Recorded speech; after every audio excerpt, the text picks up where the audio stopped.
السلام علیکم۔ بزرگوں پر تنقید سے بچیے۔ بایزید بسطامی رحمہ اللہ ایک دن نصارہ کے گرجے میں لباس نصارہ پہن کر تشریف لے گئی۔ ان کی عبادت کا ایک خاص دن ہوتا تھا۔ جب پادری خطبہ دینے کھڑا ہوا تو اس کی زبان بند ہو گئی، تو کہا کہ کسی اجنبی شخص کی وجہ سے میرے قلب پر اثر ہوا کہ زبان چلتی نہیں۔ لوگوں نے تلاش شروع کروائی مگر بایزید کو پہچان نہ سکے۔ جب پادری دوبارہ ممبر پر کھڑا ہوا تو دوبارہ زبان بند ہو گئی، تو تلاش شروع کروائی اور کہا کہ ظاہری لباس کو مت دیکھو بلکہ اجنبی چہرہ اور صورت کو پہچاننے کی کوشش کرو۔ صورت نئی تھی اور حضرت بایزید بسطامی رحمہ اللہ پہچاننے گئی۔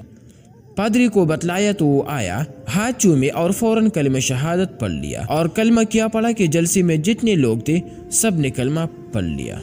مولانا روم رحمہ اللہ نے اس مقام پر لکھا ہے دوستو کہ شان الوہیت دیکھیے کہ ایک شخص کو لباس نصرانیت پہنا کر سینکڑوں ہزاروں سے لباس نصرانیت اتروا دیتا ہے۔ تو اللہ والوں کے بعد ظاہری چیزیں اس قسم کی ہوتے ہیں اور اس سے بھی اتنی ہی خیر ظاہر ہوتے ہیں۔